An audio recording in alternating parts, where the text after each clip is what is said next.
Second Lieutenant Tanya Degorichov commands the 3rd Platoon of the Imperial Army's 205th Assault Mage Company, along with Corporal Victoria Serebriakov.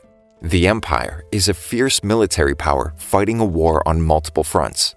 Failing their execution of Plan 315, establishing a small border base, pushing the enemy line back, but reinforcements aren't coming. They're stuck in the Northern Theater, pinned down by enemy fire. Tanya orders her troops to stand down, but 2 of her subordinates refuse. Irritated, she removes them from the front lines and assigns them to the rear guard. The enemy mages launch an artillery assault on Imperial observers, taking prisoners. Instead of immediately volunteering to rescue her comrades, Tanya admits rescue isn't always feasible. She explains that Victoria is too tired to undertake the mission. Despite this, the corporal volunteers. Tanya can't refuse. They run into a company of enemy mages on their way. She tells her troops that she'll take them on alone. She can't have them die and ruin her chance at early retirement. Tanya's eyes turn gold, and she flies to an altitude of 10,000 feet, taking the mages out in one blow. Nobody is capable of that, at least as far as they know. The reports on the enemy side call her the Devil of the Rhine, though the Empire uses the moniker White Silver after she received the Silver Wings assault badge. But Lieutenant Colonel Rarewigan believes she's a monster. A field report denotes the death of the 2 soldiers Tanya removed from the front lines. When Victoria goes to inquire, she's met with an appropriately devilish grin.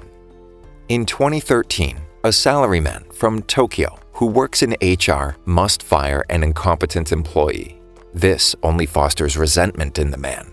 As the HR rep catches the train after work, he finds himself suddenly lurching forward towards the tracks while the train approaches. Time grows slower, stopping altogether. He recognizes the man he fired as his aggressor, as the frozen crowd on the platform begins speaking directly to him. At first, he dismisses it as some phenomenon experienced right before death. He doesn't believe in a higher power.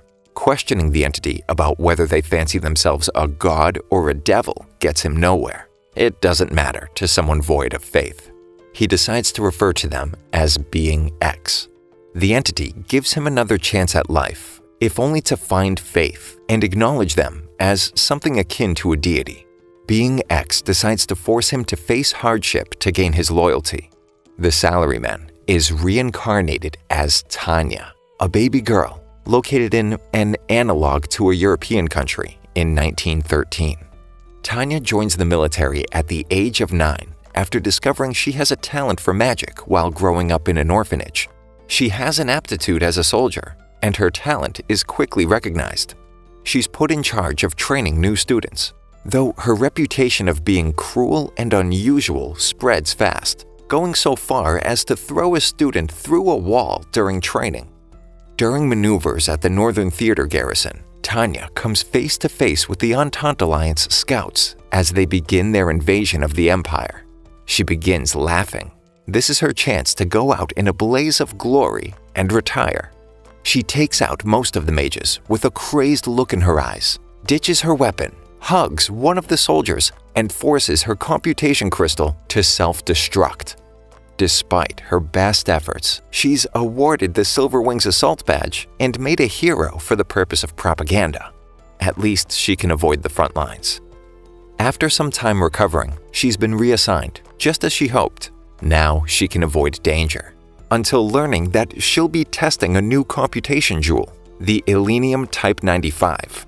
Every test run ends in disaster. She might as well be fighting in the war. Her request to suspend the project gets accepted. That night, Being X visits her in the form of a nutcracker. She won't get off that easy. She dismisses it as a dream.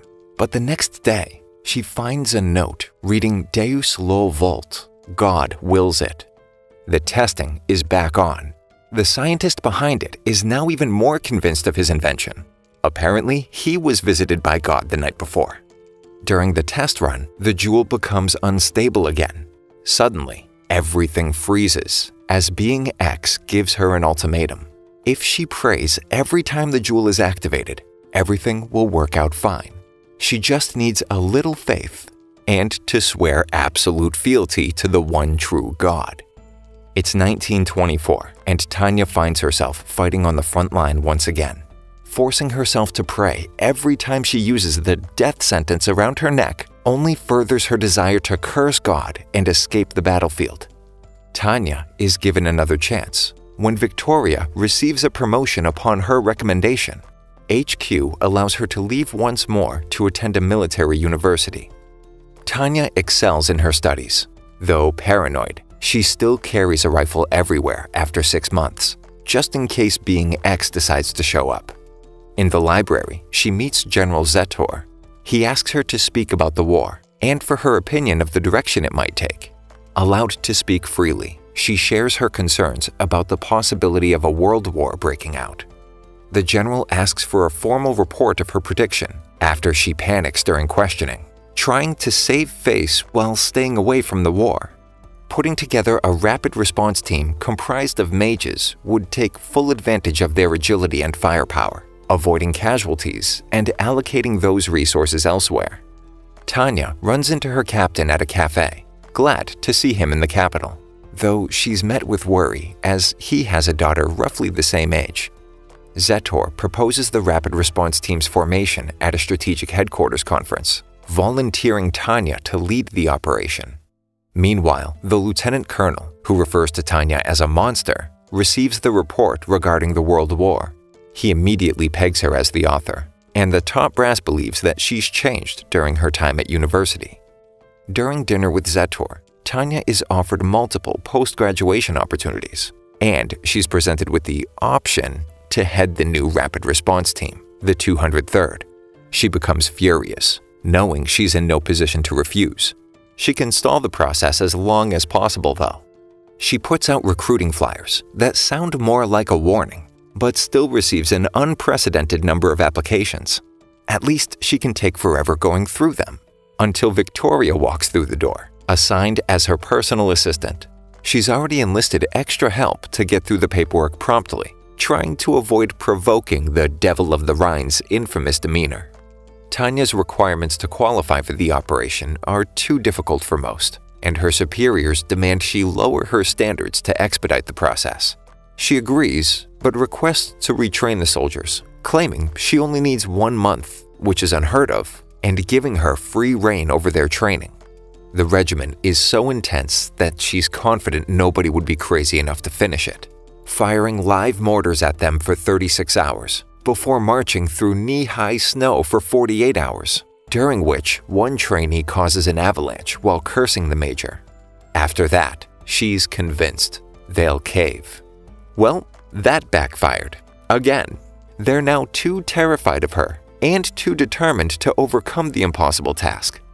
They receive an assignment from the lieutenant colonel, sending them to the southeastern front, mentioning she might want to learn Dacian before taking his leave. Her battalion of mages arrives to find an army looking like they're in the middle of a Civil War reenactment, without mages of their own or anything resembling a modern military.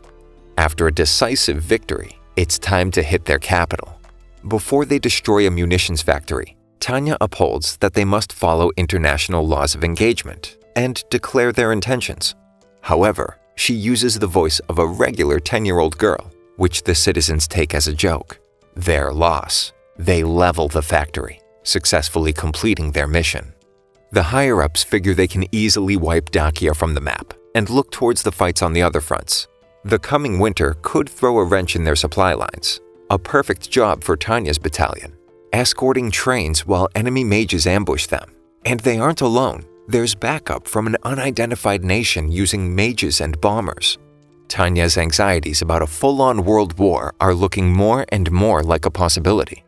Tanya announces to her men that she refused backup, and when they win, drinks are on whoever's company contributes the least. They get eyes on the bombers, and more enemy mages approaching. The major claims the bombers for herself, while ordering her men to take care of the others. She successfully takes down some bombers, until they turn tail and run. Tanya sighs. The only way to take them all out is to pray and use the jewel to execute a long-range spell that destroys the planes with one shot. Upon looking for survivors, a corpse begins speaking. It's Being X, asking if she's having a good time. How does it feel to have the whole world at her heels trying to kill her? Tanya uses a powerful spell to locate a nearby observation post, destroying it from a distance. Anson Su, one of the mages that attacked Tanya alone in the north, says goodbye to his family, taking up arms again for the Entente Alliance. Now the commander of Ors Fjord, a natural stronghold. Tanya objects to the plan of a frontal assault on the fjord, suggesting a retreat for the winter and regrouping with more supplies. When asked what she would do, she concludes that using the full frontal is merely a distraction while they send ships in from the rear. Tanya's battalion is chosen for a quick strike to disable the cannons on land so the ships can land safely. But they're not alone. Commander Su shows up with his own mage battalion, becoming enraged at the sight of Tanya, seeking revenge on the Devil of the Rhine. They successfully destroy the cannons and the enemy mages. Tanya personally defeats Su, stealing the new submachine gun his daughter gave him for Christmas as he falls into the icy waters below. With their supply lines bolstered, the Empire is in a perfect position to deliver a decisive blow. Aren City was under Imperial control until a company of Republican mages began to assist the local militia in attempts to retake the city and cut off enemy supply lines, now controlling the city's railway. Tanya and the 203rd receive orders to eradicate the rebellion. Despite the building density and difficult terrain, Strategic Command has a plan. International law states that anyone who does not follow evacuation orders and remains within the city automatically becomes classified as a soldier, even if that means killing civilians. As predicted, the rebels refuse to evacuate, though they are forced into hiding after the 203rd finishes their initial assault. But as soon as they gun down an Imperial prisoner attempting to escape, it creates a catalyst and only serves to justify their actions even more. The Imperial soldiers begin shelling the city indiscriminately, and the remaining Republic mages flee the city, leaving it in the hands of the rebels. Tanya receives the location of some targets, while Second Lieutenant Grants urges her to reconsider. She tells him that the enemy you don't kill will kill you. She makes it clear that he isn't acting on his own morality or ethical decisions, but on the orders given to them as soldiers. Back at Strategic HQ, Zetor confesses that the loosely interpreted applications of international law actually came from the Devil herself, one of Tanya's papers. In the Allied Kingdom, Colonel Su awakens after months in the hospital, claiming that he was given a mission from God to slay a devil. Tanya meets her old captain, Uger, now a major, on a train ride back to the capital.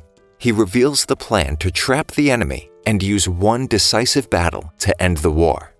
At the Command Strategy Conference, Zetor elaborates on the operation.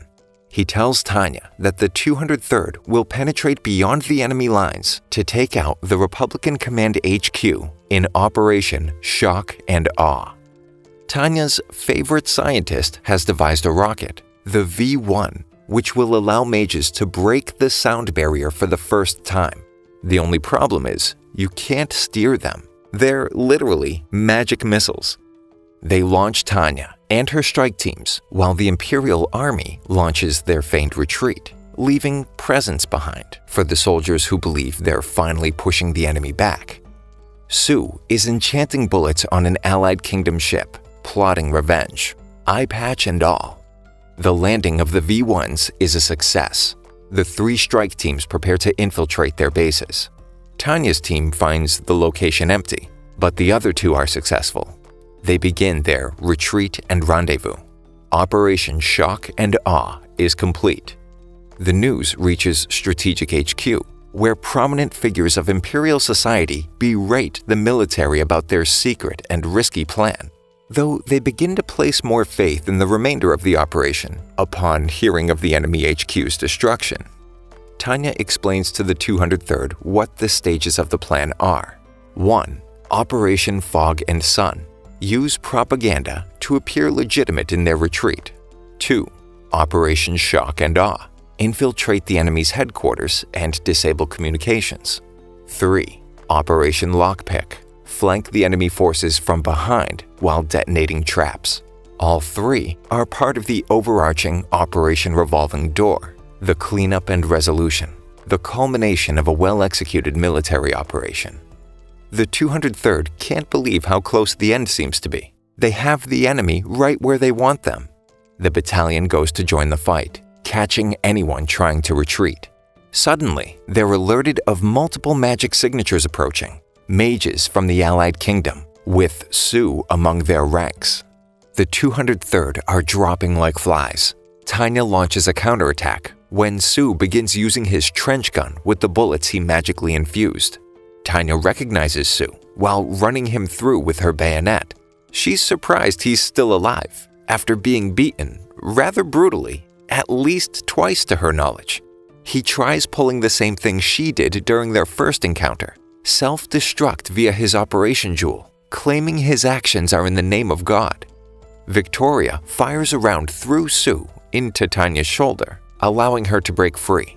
She empties a full semi-auto magazine into the mage, using the same gun his daughter gifted him for Christmas. It's not enough. Being X seems to possess him long enough to follow through with his plan to take her with him. But not today. It looks like God works in mysterious ways. She and the majority of the 203rd survive the battle and drive off the rest of the enemy forces. The Imperial forces assume control of the Republican capital without much protest, while the 203rd takes a holiday on a Republic beach. Except for Tanya and Victoria, that is. The devil becomes suspicious. The deal seems too sweet. Not enough souls were sold. She figures that the Republic Army is reconvening at the port to evacuate with the remainder of the forces, then launch a counteroffensive. The war isn't quite over just yet, but she's the only one of that mindset, as her requests to take action are vehemently denied, as per the armistice.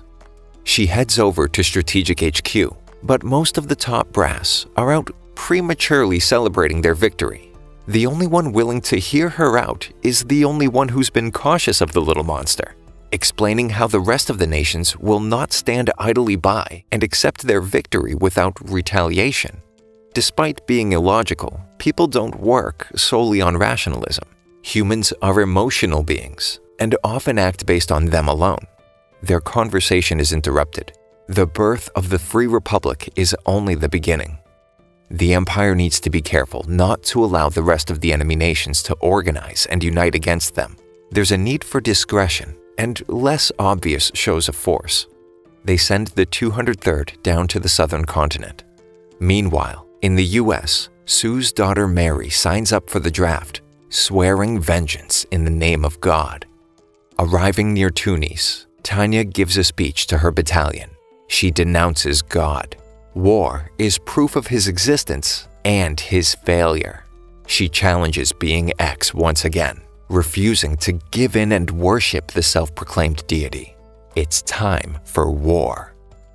Thank you for listening until the end. Subscribe for more videos like this.